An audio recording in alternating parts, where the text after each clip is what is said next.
Bonjour et bienvenue. Aujourd'hui, on se penche sur l'avant-propos d'un livre qui prépare à une épreuve assez emblématique du bac français, le grand oral. Oui, spécifiquement ici pour les SVT, les sciences de la vie et de la Terre. C'est ça.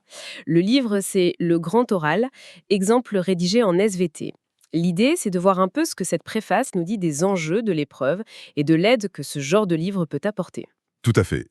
Et d'emblée, l'avant-propos rappelle l'objectif officiel, celui de la note de service de juin 2024. C'est double, en fait. Ah oui, C'est-à-dire. il faut montrer sa capacité à prendre la parole en public de façon claire et convaincante, classique, on va dire. Mhm. Mais aussi, c'est là que ça devient intéressant, mettre ses savoirs au service d'une argumentation.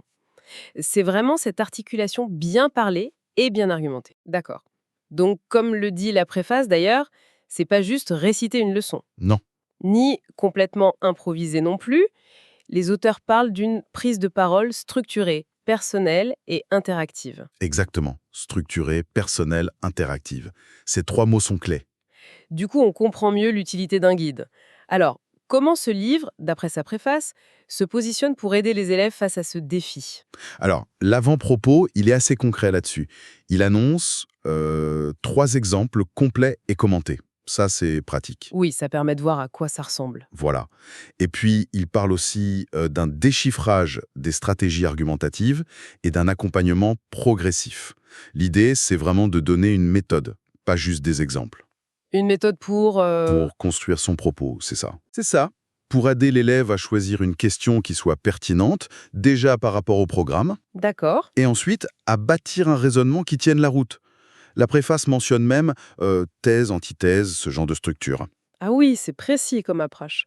Donc on n'est pas juste dans la connaissance brute. Non, pas du tout. L'avant-propos insiste beaucoup sur l'organisation des idées, la logique, et aussi, point important, sur le fait d'anticiper les questions du jury. L'interaction, donc. Oui, l'interaction est présentée comme une compétence à part entière.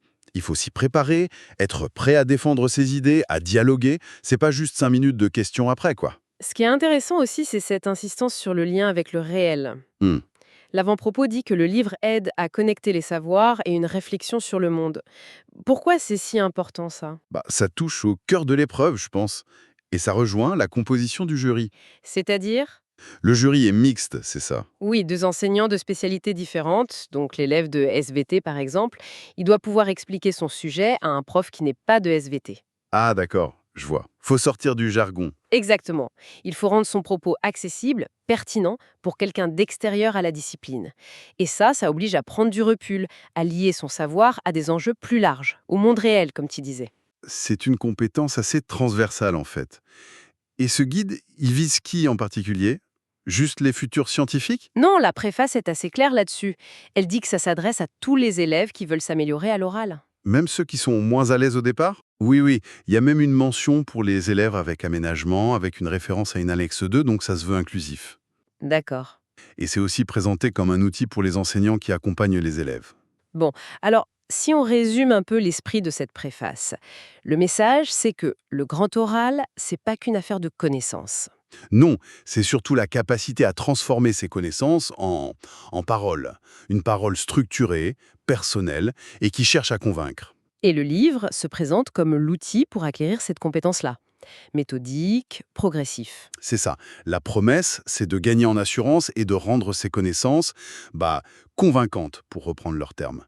Transformer le savoir en communication efficace. En somme, le grand oral valorise vraiment cette capacité à argumenter, à partager ce qu'on sait de manière vivante. Et ce livre, via sa préface, se veut un guide pratique pour y arriver. Tout à fait. C'est une sorte de coaching méthodologique pour un exercice bien spécifique. Et pour finir, ça soulève une question intéressante, non? Au-delà de l'examen. Hmm. Cet accent mis sur l'argumentation structurée, l'interaction orale, comment ça pourrait influencer plus largement la façon dont on apprend et on partage le savoir? C'est une excellente question.